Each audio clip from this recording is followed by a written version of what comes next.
Nag-joke lang naman. Joke ba yun? Joke? Ginanong ko lang. Inuutusan mo siya eh. Ayusin din po yun. Natatakpan naman niya eh. Kahit na. You know, gawin mo na lahat para hindi mo na ayusin mamaya. Sige. Buk naman. Tinapon mo sa CR, Jeff. Tapon ka mo. May basura naman doon na. Kahit na, CR yan. Isipin ko muna yung mga sagot. Again, practice muna. Okay, practice. 3, 2, 1, go. 37 seconds. Titingin ka sa camera. Kita ba yung paa niya? Legs lang. Tuhod.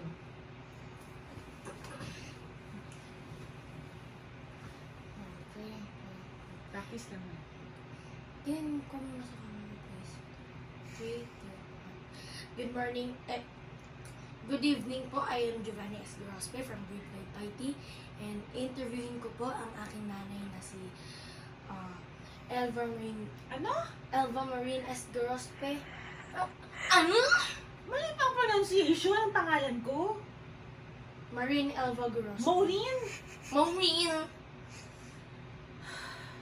Tapos? Ayan. Elva. Sabi na ang aking nanay na si, ikaw ang magsasabi ng Ah, pangalan. bakit ako? Ikaw. Ikaw na nga Ba? Sumasobra ka na. Look at that. 3, 2,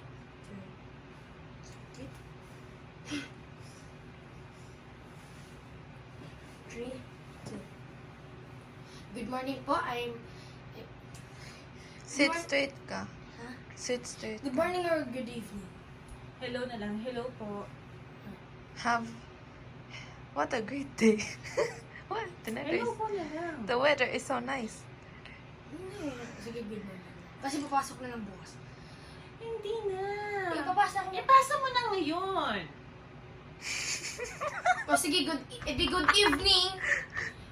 3, 2. Good evening po, I am Giovanni S. Grospe. And I will be interviewing... sorry. Good morning. Good evening po. I am okay. Maawa ka sa nag-video. Okay, 3, 2. Good morning. Good evening po. Okay. Kahit ano lang. Kahit good morning, good evening, okay lang. 3, 2, 1. Good evening po. I'm Giovanni S. Grospe from Grade 5 IT. And nandito po ang aking nanay para interviewin ko po para po sa aking Filipino.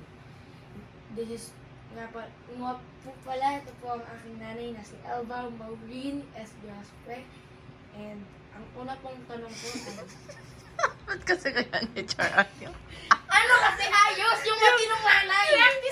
Yung matinong nanay. Yung expression Ate.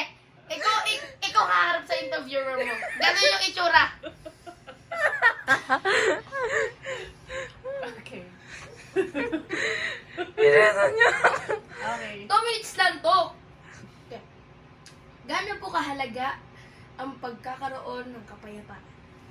Napakahalaga magkaroon ng kapayapaan sa loob ng tahanan.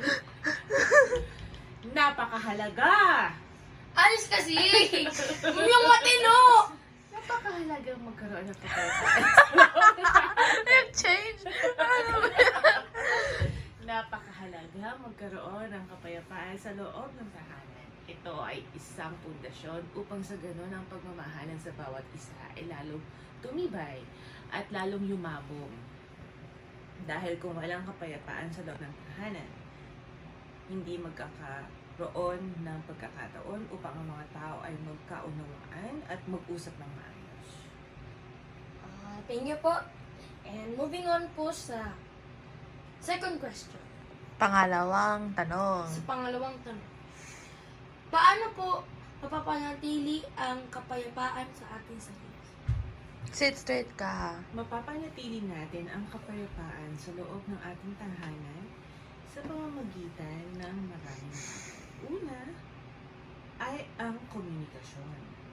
Napakahalaga na magkaroon ng komunikasyon ang bawat miyembro ng isang pamilya? Pangalawa, ano ang tanong? Hindi ko alam. Hindi ko nakikinig. Nabibidyo na ako. Ano ang tanong? Paano po mapapanatili ang... Paano mapapanatili yan? Palaging dapat nag-uusap. Una ngayon sa kombinasyon. Pangalawa, dapat ayusin laging yung nagkakaroon ng unawaan. Nag-uunawaan ng bawat isa. Pinakikinggan ang mga sinasabi ng bawat isa. O sige, yun na, okay na. Tapos. Yun na yun. Hindi, basta okay na. Alam ko na. Number 3. Thank you po sa pagsasagot. Salamat po. Salamat po sa pagsasagot ng aking mga tanong. Pangatlong tanong naman po tayo.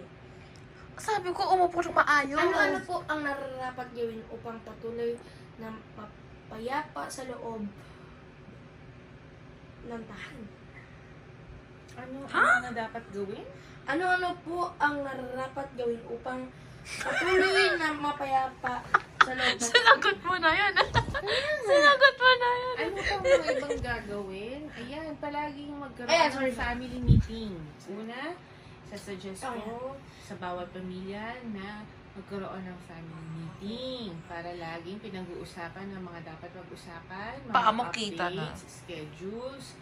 Pangalawa, panatilihin ang pagdadasal, panatilihin ang pagbabasa ng Biblia, at panatilihin na laging magkakasabay sa pagkain. Kasi yun ay isang magandang pagkakataon upang sa ganun ng pamilya ay lalong maging matibay ang kanilang samahan. At pag matibay ang samahan, kahit na anumang problema ang dumating o kaya hindi pagkakaunawaan, makikita pa rin natin na magkakaroon ng kapayapaan sa loob ng tahanan.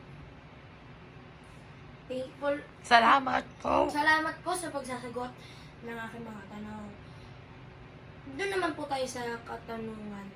Number 4. Ito na bang huli? Pang-apat na tanong. Pang-apat na tanong. Pang-apat at huli na tanong. Pang-apat at huling tanong. Ano po ang mapapayo nyo sa akin para magkaroon ng mapayapang buhay bilang isang anak at mag-aaral? Payo daw. Napakadami kong binibigay na payo sa'yo. Napakadami kong binibigay na payo sa'yo. GF, ayaw mo ba yung sabi ng payo? Advice! Okay. Unang-una sa lahat, ikaw ay maging masunuring bata. Maging obedient ka sa iyong mga magulang. At hindi ko ganyan. Kinakausap! Maging masunuring ka sa iyong mga magulang. Maging responsable kang anak. mamungurot At maging responsable kang mag-aaral. Lagi kang magdadasal at idudulog mo sa Panginoon lahat ng iyong mga saloobin. Ang Diyos ang tanging gabay natin upang tayo magkaroon ng matatag na pamilya at kapayapaan sa loob ng tahanan. Thank you po sa pagsasagot. Salamat po! Salamat po sa pagsasagot ng aking mga tanong. Maraming salamat. Mag-thank you ka din. Maraming salamat din, Giovanni. Maraming salamat din, Giovanni. What's happening? Okay. Aayusin ko po yung background niya. Okay. Okay. Add ko na Ayusin mo to. muna. Oh, feet.